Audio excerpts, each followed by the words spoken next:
나가다 보면은 무엇이 중요할까라고 이렇게 사람들은 종종 생각을 하고 저한테 물어봅니다. 외국에 나가서 생활하기 위해서 뭐가 가장 필요할까요? 많은 경우 우리가 생각하는 것은 그 나라의 언어를 잘하는 것이 제일 중요하다라고 생각을 하는 경우가 많습니다. 언어를 못하면 거기서는 생존을 할 수 없다라고 생각하는 경우가 많은데, 제가 미국에서 살아보다 보니까는 꼭 그렇지만은 않더라고요. 미국에서 10년 넘게 생활하시는 분들 중에서 영어 한마디도 못해도 잘만 살아가시는 분들을 종종 보게 됩니다. 그러면은 어떤 나라에 물론 여행할 때는 언어가 필요하지만은 그곳에서 생활하기 위해서는 꼭 언어를 잘한다고 해서 이것이 절대적인 것은 좀 아니라는 생각이 들더라고요. 그러면은 언어 말고 또 중요한 것이 무엇이 있을까라고 생각을 해봤는데, 이것은 그냥 지극히 개인적인 생각입니다. 그 나라에 가서 음식을 잘 먹어야 됩니다. 식성이 좋아야 된다는 것이죠. 식성이 좋지 않으면은 내가 그 나라의 음식을 적응하지 못하고, 그 나라 음식을 적응하지 못하면은 언젠간 향토병이 걸리면서 된장찌개 먹고 싶은데, 김치찌개 먹고 싶은데, 고추장 먹고 싶은데, 그런 생각이 들면서 그 나라에 적응하기보다는 다시 고향으로 돌아갈 생각을 하게 된다는 겁니다.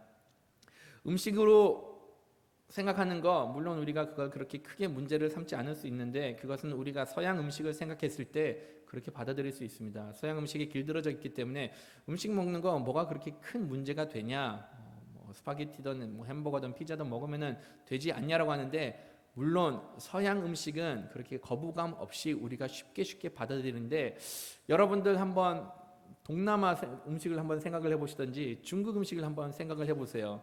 이것을 365일 먹는다는 거 생각보다 어렵다는 겁니다. 아니면은 동남아 같은 경우는 향신료가 많이 들어가고, 그런 다음에 조금 향이 강한 이파리가 많이 들어있다 보니까는 그것을 아예 처음부터 못 먹는 사람들도 있다는 것이죠. 그러면은 이것은 우리의 기호에 맞지 않아 가지고 안 먹을 수가 있는데, 기호에 맞지 않는 것은, 아니면 우리가 그 음식에 대해서 좀 거부 반응을 일으킬 수 있는 것은, 그 음식이라는 것 자체가 그 나라에 있는 어떻게 보면은 종합적인 그런 사항들이 다 포함이 되어 있기 때문에 우리랑은 안 맞을 수가 있다는 것이죠. 음식을 말한다라고 하면은 그 음식 가운데는 이 나라의 역사가 들어 있습니다. 음식 같은 경우는 그 사람들의 생활 환경과 이렇게 밀접한 관계에 있다 보니까 생활과도 연결이 되어 있고, 그러면 그 나라의 문화가 이렇게 같이 다 담겨져 있다는 것이죠. 간단하게 우리나라를 한번 생각을 해보면은, 우리나라 같은 경우는 한때는 이렇게 좀 먹을 것이 별로 없다 보니까는 우리 선조들이 지혜를 동원을 해가지고 어떤 나무를 먹을 수 있는가, 어떤 나무를 먹지 못하는가를 이렇게 구분을 해놓고, 우리나라에서는 정말로 많은 나무들을, 많은 식물들을 이렇게 먹는 것을 먹고 있다는 것이죠. 세계 어느 나라보다 우리가 다양한 음식이 있는 것 같은데, 간단한 예로는 우리나라는 도토리도 먹습니다. 도토리 먹는 거 이거 당연한 거 아닌가라고 생각을 하죠. 도토리 묵혀 먹는 거, 도토리가 없어서 도토리 묵을 많이 못 해 먹을 정도로 도토리가 좀 귀한데, 도토리 먹는 나라 제가 알기로는 거의 없습니다. 우리나라가 거의 유일하다고 보시면 돼요. 도토리를 제가 독일에서 한번 잔뜩 따가지고 집에 간 적이 있었는데, 어머니랑 같이 집에 간 적이 있었는데, 그때 한 친구가 저를 딱 보더니 너 이걸로 뭐 할 거냐라고 물어봤는데, 이거 먹을 거다라고 하니까는 정말로 이상하게 쳐다보면서 너희 집 무슨 다람쥐 집안이니? 이걸 왜 먹냐라고 이렇게 말하면서 절대 이해를 못 하더라고요. 근데 그것은 유럽 사람들이 이 문화를 봤을 때 이해를 못하다 보니까, 음식을 이해를 못하다 보니까 그렇게 반응을 한 겁니다. 하지만 이거 반대로도 적용이 되는 것이죠. 여러분들이 만약 좀 이국적인 나라 갔을 때 그 나라 음식 다 먹을 수가 있을까요? 제가 중국에 한번 가봤는데, 중국에 있을 때 저에게 통역해주던 그 친구가 갑자기 이렇게 말을 하더라고요. 프로님 오늘 쥐고기 한번 먹는 거 어떨까요? 딱 그렇게 말하더라고요. 난 잘못 들은가 생각을 했어요. 쥐고기? 예, 그거 맛있습니다라고 이렇게 얘기를 하더라고요. 그래서 그걸 어떻게 먹냐라고 하니까 식용쥐가 있다는 겁니다. 그래가지고 그걸 어떻게 요리하는 거 봤는데, 쥐고기를 이렇게 야채랑 이렇게 볶아서 이렇게 음식으로 내놓더라고요. 저는 약간 궁금증이 있어서 한 번은 먹어봤는데 도저히 먹을 수 있는 음식은 아니더라고요. 너무나도 고기 냄새가 너무나도 좀 강하고, 우리 취향에는 여러분들은 맞을 수 있는데 저는 못 먹겠더라고요. 이렇게 음식을 놓고 기호가 있다 보니까는 먹을 수 있는 것과 먹을 수 없는 것, 이것이 이렇게 나눠지는 것을 우리는 쉽게 경험을 할 수가 있는데, 음식에 있어서는 단순하게 우리가 먹을 수 있는 취향과 별개로 또 먹을 수 있는 음식과 먹을 수 없는 음식이 있습니다. 어떤 경우가 그런 경우가 있는가 하면은 종교적인 이유로 인하여서 사람들이 음식을 먹는 것과 먹지 않은 것으로 나눠질 수가 있게 된다는 것이죠. 종교로 따지자면은 이슬람교든지 아니면은 유대교교 같은 경우는 돼지고기를 먹진 않습니다. 유대교교 같은 경우는 굽이 갈라진 것 먹지 않다 보니까는 이렇게 돼지고기를 먹지 않습니다. 힌두교 같은 경우는 여러분들도 잘 아시다시피 소를 우상화시키기 때문에, 신이라고 섬기기 때문에 그들은 소고기를 먹지 않는다는 것이죠. 이런 것을 우리가 딱 봤을 때 정말로 미련하다, 어떻게 그 맛있는 것들을 먹지 않을까라고 생각을 하는데, 이것은 그들에게 있어서 맛과 별개로 하나의 신앙과 신념이기 때문에 이것은 우리가 안 먹으로 인해서 우리의 믿음을 지킨다라고 여기는 것입니다. 그러다 보니까 이들이 고기를 못 먹는 것, 특정 종교로서 이런 고기를 안 먹는 것, 이것은 어떻게 보면 그들의 믿음이자 신앙이자 당연한 것으로 받아들여야 된다는 것이죠. 여러분들은 이것을 솔직히 이해하기는 좀 힘든데 한번 이렇게 설명하면은 어떨까요? 만약 여러분들이 제사집에 가시면은 제사상에 차려진 그 음식들을 편한 마음으로 드실 수 있나요? 저는 제사상까지는 이렇게 큰 부담감 없이 먹는 편인 것 같아요. 어떤 분의 장례식에 가면은 그냥 그때 제사상에서 차려진 음식이 설령 나온다고 할지라도 그냥 그러려니 하고 먹는데, 이것은 제가 좀 거리낌을 느끼더라고요. 어떤 것인가면은 혹시라도 이렇게 좀 무당이 이렇게 굿들이다가 남은 음식들을 가져오든지, 아니면 무당집에서 이렇게 개업을 했다고 해서 떡을 나눠주는 그런 것이 만약 온다고 하면은 먹어도 상관없다는 것은 알지만은 그냥 깨름칙하더라고요. 근데 이렇게 생각을 해보면은 음식에 의해서, 우리의 신앙에 의해서 먹고 먹지 못하는 문제, 이것이 쉽게 생각할 문제는 아니라는 것입니다. 고린도 교회 역시 마찬가지로 이러한 문제로 좀 어려움을 겪었던 것 같아요. 그들에게 있어서 어떤 일들이 벌어졌는가 하면은 그 지역에는 고기가 정말로 많았습니다. 고기가 많았던 이유는 무엇인가 하면은 거기에 워낙 많은 신전들이 있다 보니까는 신전들, 우상들을 섬기는 데 있어서 제사를 드리는데, 이 제사를 드릴 때 항상 고기를 제물로 삼아 가지고 제사를 드렸던 겁니다. 제사를 자주 드리다 보니까는 이 고기를 처분하기 위해서 사람들이 온갖 수단과 방법을 동원을 했었죠. 어떻게 했는가 하면은 제사를 드리고 나서 자기 주변 친구들을 불러가지고 이 고기를 같이 먹어서 소진하는 경우도 있고, 만약 그렇게 소진하지 못할 경우에 그 남은 고기를 그냥 그 신전에서 팔기도 하였습니다.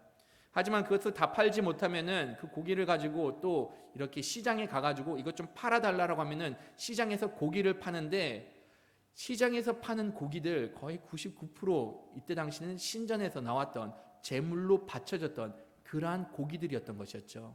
그러다 보니까 사람들이 이런 고기를 사 먹는 것들에 대해서 거기서 양심의 가책을 느꼈던 겁니다.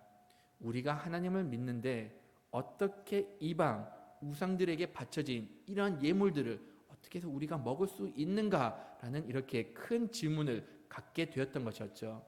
그래서 이 문제를 해결하기 위해서 사도 바울한테 편지를 쓰면서 사도 바울에게 이것을 어떻게 하면 해결하면 좋을 것인가라고 이렇게 물어봤습니다. 여기에 대해서 사도 바울은 명쾌한 대답이 있었어요. 다 같이 4절 말씀 한번 읽어보도록 하겠습니다. 그러므로 형제 우리가 우상은 밖에 없는 줄 아노라. 사도 바울은 여기에 대해서 명백한 입장을 이렇게 말하고 있었습니다. 어떻게 말을 하려고 하는가 하면은 우상에게 드려진 이 제물들, 이거 전혀 상관이 없다. 한번 생각을 해봐라. 우상, 그것이 무엇이냐? 사람들이 만든 나무 조각에 불과하지 않냐? 사람들이 만든 돌 조각, 그냥 신상에 불과하지 않냐? 이런 우상들 어차피 실질적으로 존재하는 것도 아니다. 그냥 사람들이 만든 거니까는 이러한 우상들에게 바쳐진 제물들 전혀 상관이 없다. 그러니까는 하나님, 살아계신 하나님 한 분밖에 계시지 않으니까는 너희들이 마음 편하게 이 고기를 먹어도 된다라고 이렇게 확실한 입장을 밝혔습니다. 이런 입장 밝힌 것 단순하게 고린도 교회에서만 이 특수한 상황에서만 이런 입장을 취하라는 것이 아니라 이것은 로마서에 보더라도 동일한 입장을 취한 것을 보게 됩니다. 다 같이 로마서 14장 17절 말씀 한번 읽어보도록 하겠습니다. 하나님의 나라는 먹는 것과 마시는 것이 아니요 오직 성령 안에 있는 의와 평강과 희락이니라. 아멘. 로마에 있는 교회 이와 동일한 문제를 가지고 있었습니다. 사람들이 고기를 먹는 것을 보고 나서 여기에 대해서 어려움을 겪다 보니까는 사람들이 힘들어하다 보니까 여기에서 또 동일하게 이렇게 말을 하고 있죠.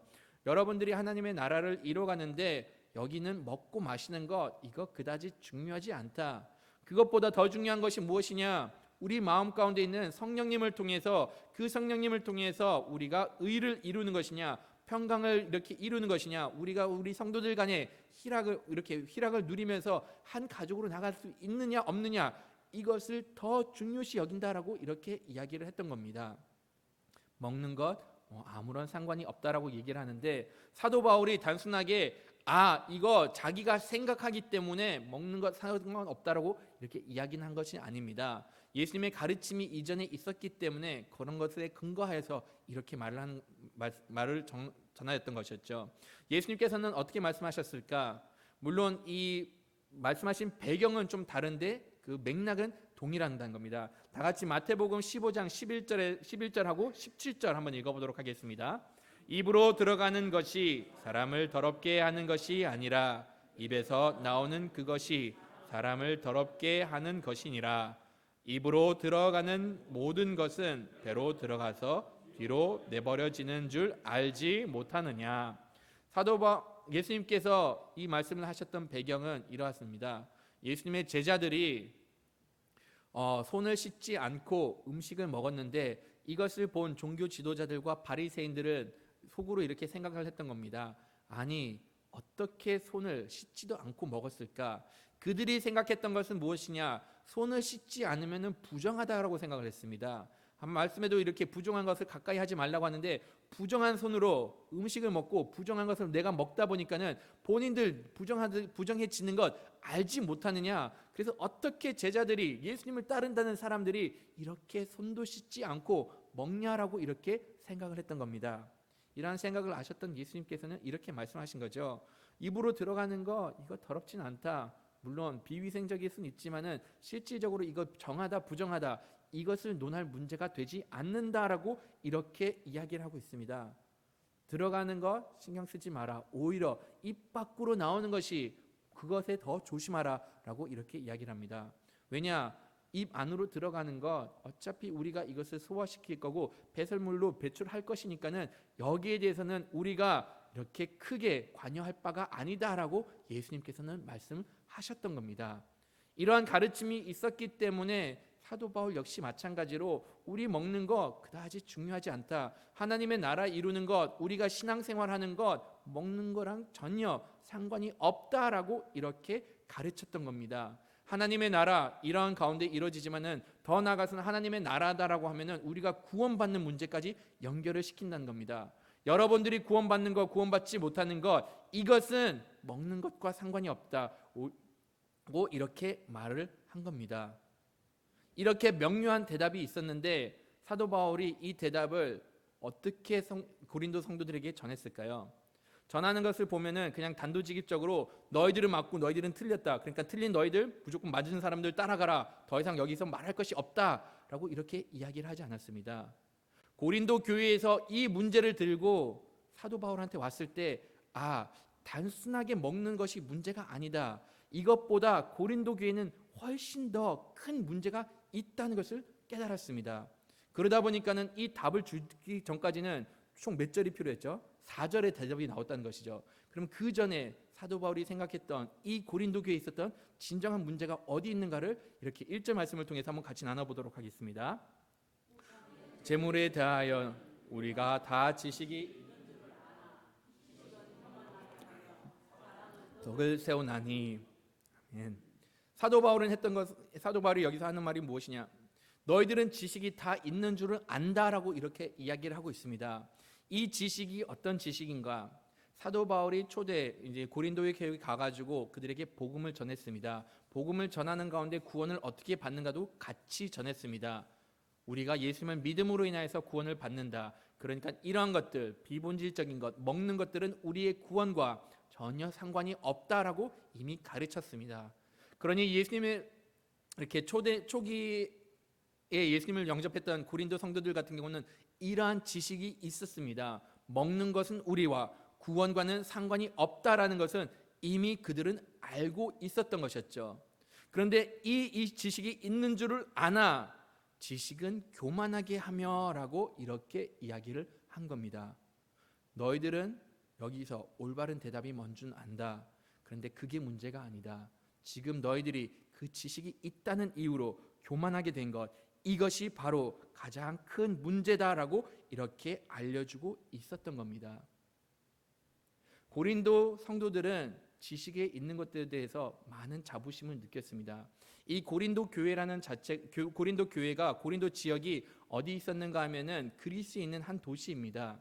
그리스인들은 중요하게 여겼던 것은 지식을 정말로 중요하게 여겼습니다. 헬라 철학, 이거 그리스 철학이 있다 보니까는 철학으로 인해서 내가 총명하다는 것을 드러내는 것을 그들에게 있어서는 정말로 중요시 여겼던 것이었죠. 그러니까 내가 예수님을 믿었을 때도, 말씀을 접했을 때도 내가 여기에 대한 지식이 많다는 것들에 대해서 자부심을 가졌던 겁니다. 하지만 이러한 자부심을 갖고 말씀을 많이 알므로 인하여서 그들이 했던 것은 무엇이냐? 하나님의 말씀을 잘 모르는 사람들을 무시했습니다. 하나님의 말씀을 모른다는 이유로, 자기가 더 하나님을 잘 믿는다는 이유로 교만한 모습을 보였고, 오히려 그들에게 이렇게 무시하면서 접근하는 모습이 있었기 때문에 사도 바울은 이것으로 인해서, 지식으로 인해서 너희들이 교만하다라고 이렇게 표현을 한 겁니다. 교만하다는 말 우리가 어느 정도 와닿고 있지만은 사도 바울은 이러한 부분들에 대해서 훨씬 더 생생하게 묘사를 했는데, 영어 성경을 보면은 이것을 어떻게 표현을 하는가 하면은 지식으로 인하여 너희들이 부풀어 올랐다라고 이렇게 이야기를 하고 있습니다. 거만한 대로 거만해지고, 내 자신을 드러내고 싶은 만큼 드러내지고, 내가 아닌 것에 의해서 훨씬 내 자신을 이렇게 크게 전하고 있었던 것을, 그런 문제들을 사도 바울은 고린도 교회 성도들을 두고 이렇게 말하는 것을 볼 수가 있게 됩니다. 우리가 성경을 많이 아는 거, 이거 정말로 중요합니다. 하나님의 말씀을 아는 것이 우리의 신앙생활에 있어서 어떻게 보면 바탕이 되는데, 여기서 우리가 조심해야 될 것이 하나가 있다는 것이죠. 여러분들이 성경을 많이 안다고 해서 이것이 내가 알므로 인해서 교만해지는 것, 이것은 우리가 조심해야 된다는 겁니다. 왜 조심해야 되는 것인가? 다 같이 2절 말씀 한번 같이 읽어보도록 하겠습니다. 만일 누구든지 무엇을 아는 줄 생각하면 아직도 마땅히 알 것을 알지 못할 것이요 라고 이렇게 사도 바울은 얘기를 하고 있습니다. 너희들이 성경 많이 아는 것 좋다. 하지만 이것은 분명히 알아야 된다. 이것을 만약 좀 쉬운 성경으로 다시 이야기하면은, 어떤 사람이 자기가 무엇을 안다고 생각을 한다면은 그 사람은 마땅히 알아야 할 것을 아직까지 알지 못하고 있다라고 이렇게 이야기를 하고 있습니다. 성경을 안다라고 생각하고 자부심을 느낀다? 그러면 너희들은 안다라고 생각하지만 실질적으로는 너희들은 아무것도 진정한 의미조차도 알지 못한다라고 이렇게 이야기를 하고 있다는 것이죠. 저도 나름대로 신학을 공부하다 보니까는 성경을 많이 안다라고 생각을 합니다. 근데 제가 알고 있는 것, 퇴임 목사님하고 비교하면은 정말로 세 발의 피구나라는 생각이 듭니다. 아니면 더 나아가서는 만약 제가 제 자신을 교수님들과 이렇게 비교를 하면은 정말로 내가 아는 것이 지극히 작구나라는 것을 깨닫게 된다는 것이죠. 심지어는 제가 배웠던 신대원에서 한 교수님은 이렇게 말할 정도였습니다. 그분은 한평생 마가복음을 전공하신 분입니다.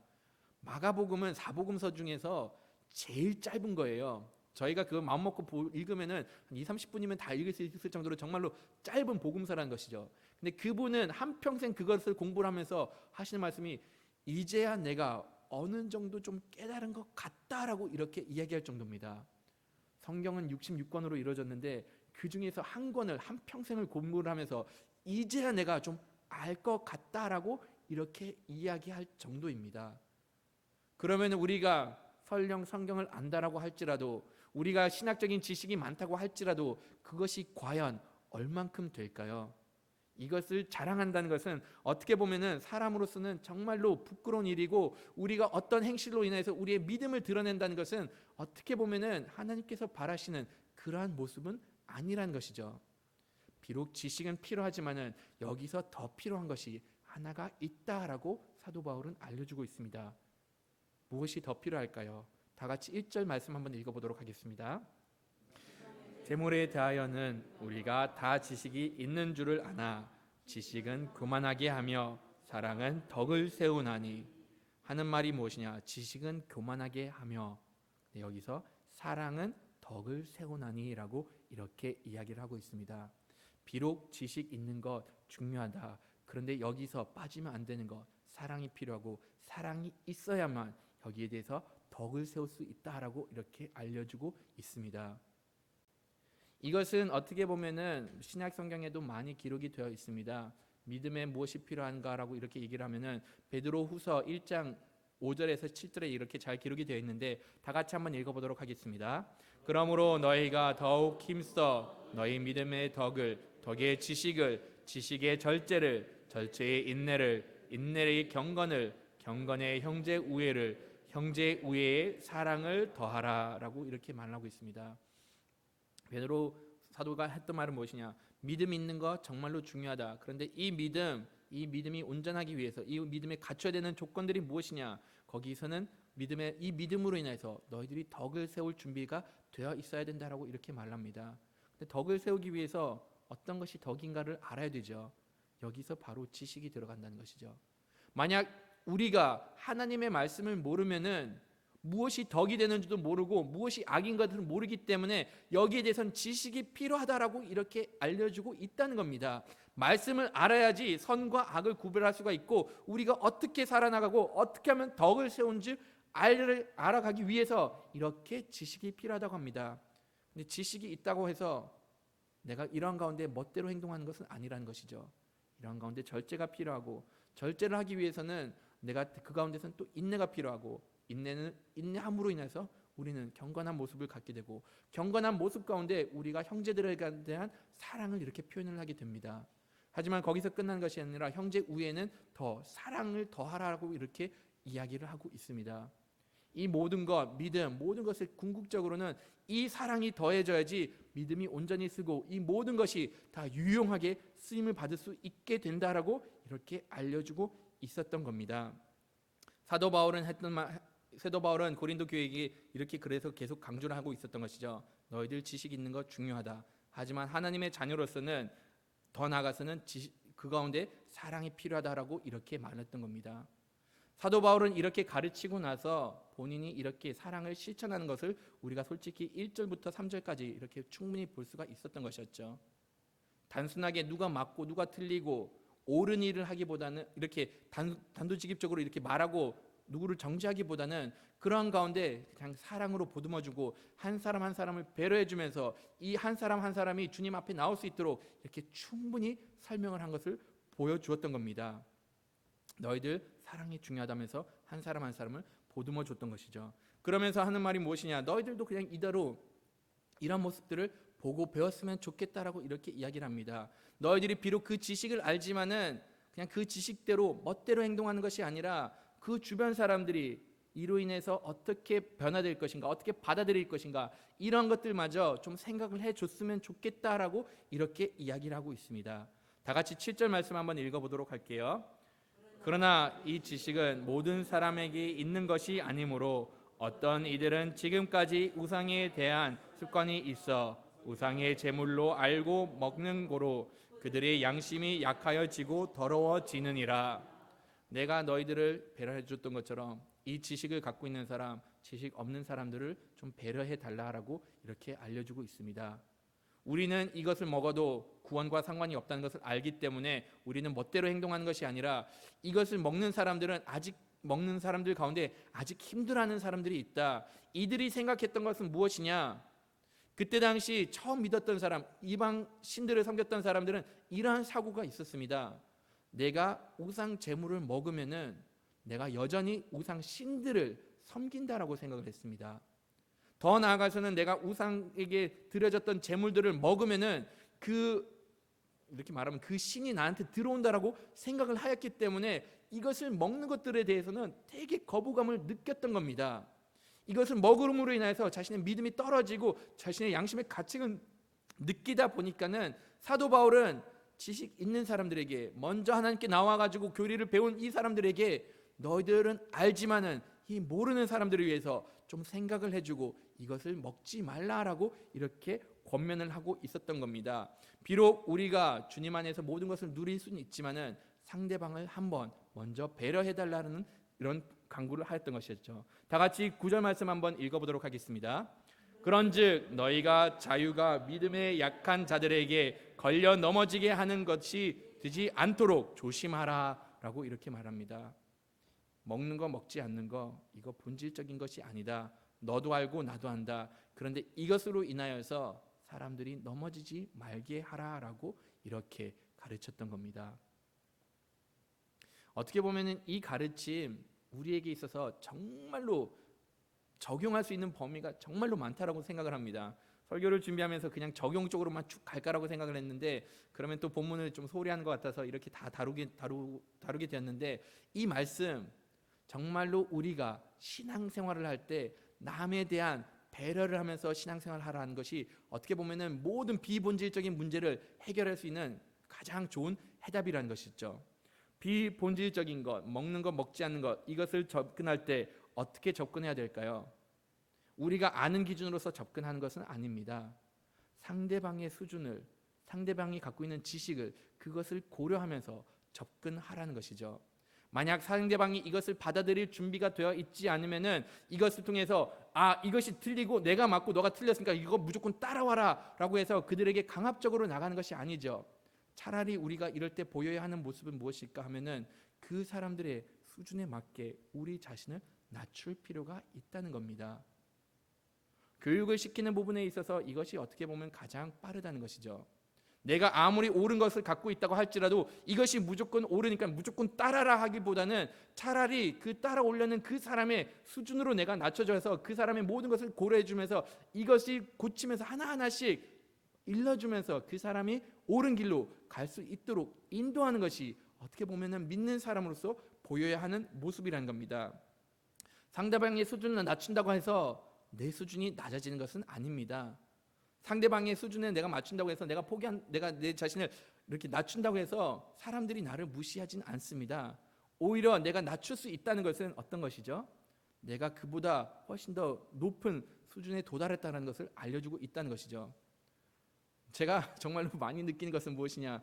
앞에서 찬양 인도할 때 우리 반주하시는 분들 너무나도 존경스럽다는 겁니다. 어떤 부분에서 존경스럽냐? 저와 같은 음치와 박자 맞춰주는데 진짜 어렵거든요. 그런데도 불구하고 이렇게 센스 있게 그때 순간순간마다 이렇게 박자를 딱딱 맞춰주는 것을 봤을 때 우리 교회 반주자분들 정말로 실력이 있으신 분이구나라는 것을 깨닫게 된다는 것이죠. 상대방의 수준을 맞춰주는 거 내가 몰라서 맞춰주는 것이 아닙니다. 오히려 내 수준이 그만큼 되니까는 내가 포기할 수 있는 것을 포기하면서 나간다는 것이죠. 상대방을 맞춰준다는 것이죠. 이것 또한 중요하다는 겁니다. 우리가 비록 하나님 안에서 누릴 수 있는 것은 많지만은 때로는 우리가 맞다고 할지만은 그런 가운데서 포기하면서 나가야 된다는 것이죠. 왜 하필이면 내가 포기해야 될까? 내가 맞는데도 불구하고 왜 내가 포기해야 될까? 이렇게 생각하시는 분들도 계실 겁니다. 하지만 믿는 사람으로서, 더 성숙한 사람으로서 포기하는 이유가 무엇일까요? 예수님께서 우리를 위해서 양보하셨고 포기하셨던 모습을 보여주셨기 때문입니다. 예수님께서는 우리를 위해서 희생하는 모습을 보여주셨기 때문에 우리도 이러한 모습을 보고 배워야 한다는 것이죠. 예수님께서는 내려놓으셨던 것들이 어떤 것들이 있죠? 예수님께서는 죄가 없으셨던 분입니다. 예수님께서는 십자가에 못 박혀 죽으실 이유가 없으셨던 분입니다. 더 나아가서는 예수님께서는 이 땅에 내려오실 이유조차도 없었던 분이십니다. 만일 예수님께서 난 너희들을 위해서 그러고 싶지가 않다, 개인적인 생각을 하고 자기 중심적인 생각을 그렇게 많이 했다고 하면은 우리는 구원을 받지 못했을 겁니다. 하지만 예수님께서는 모든 것을 내려놓으시고 모든 것을 우리를 위해서 희생을 하셨기 때문에 우리가 구원을 받을 수 있게 되었던 겁니다. 이러한 모습을 보여주셨기 때문에 우리 역시 마찬가지로 설령 우리가 맞다고 할지라도 그 연약한 지체를 위해서 희생하는 모습을 보여야 되고 그 연약한 지체를 위해서 양보하는 모습을 보여야 한다는 것이죠. 저는 이런 것을 이 말씀을 두고 나서 이렇게 한 예화가 떠오르게 되었는데 어떤 일이 벌어졌는가 하면은 미국에 있었던 한 유명한 신학교가 있었습니다. 미국의 뭐 칼빈 신학대학교라는 곳이 있었는데 이 대학교는 좀 우리나라랑 문화가 다르다 보니까는 참 신기하게도 거기 있었던 신학생들하고 교수님들이 담배를 피웠던 겁니다. 우리가 이거는 우리로서는 상상이 안 가는데 그게 참 특이하게도 이게 미국 문화다 보니까는 그 신학교에서 신학생들하고 교수님마저 이렇게 담배를 피웠던 겁니다. 심지어는 수업이 끝나고 나서 야 우리 이거 좀 더 이야기해보자. 저기 나가서 담배 피면서 여기 좀 더 심하게 깊이 좀 생각을 해보자면서 이렇게 오히려 교수들이 이렇게 학생들과 이렇게 같이 뭐 이렇게 표현하면 좀 그렇지만 맞담배를 이렇게 피웠던 일들이 있었습니다. 하지만 이것이 언제 바뀌었는가 하면은 90년대 초반 중반에 이것이 바뀌게 되었습니다. 근데 바뀌게 되었던 계기가 무엇이었냐? 그때부터 한국 목사님들이 한국 신학생들이 미국으로 유학을 가기 시작했던 겁니다. 한국 신학생들이 미국에 유학을 가서 이 학교에 갔는데 충격적이었던 것이었죠. 아니 어떻게 신학생이 담배를 필 수가 있을까? 아니 어떻게 교수님이 목사라는 사람이 담배를 필 수가 있었을까? 이것을 받아들이지를 못했던 겁니다. 문화적인 차이를 받아들이지 못해가지고 이로 인해서 정말로 시험에 들고 정말로 내가 여기서 수업 배워야 되냐 말아야 되냐 어려움을 겪었던 겁니다. 그 신학생들에게 교수들에게 담배 피는 건 문제가 되지 않았습니다. 하지만 그들이 택했던 방법은 무엇이냐? 믿음이 연약한 신학생, 한국에서 온 신학생들을 위해서 우리가 자진해서 포기하자라고 이렇게 선언을 했습니다. 그러므로 인해서 90년대 중반 이후로는 아예 학교 교칙으로 만들어 놓고 나서 우리는 이 학교에서는 담배를 피지 않겠습니다라고 이렇게 교칙을 만들어 버렸던 겁니다. 본인들은 양심의 가책을 느끼지 않았습니다. 하지만 한국에서 오시는 그런 목사님들, 신학생들을 위해서 자신들이 그렇게도 좋아하는 것을 스스로 포기하는 모습을 보였던 겁니다. 이것은 솔직히 우리가 신앙생활하는 데 있어서도 동일하게 적용이 되는 겁니다. 우리가 알고 있는 것 많고 우리가 신앙생활하기 위해서 소중히 여긴 것은 많습니다.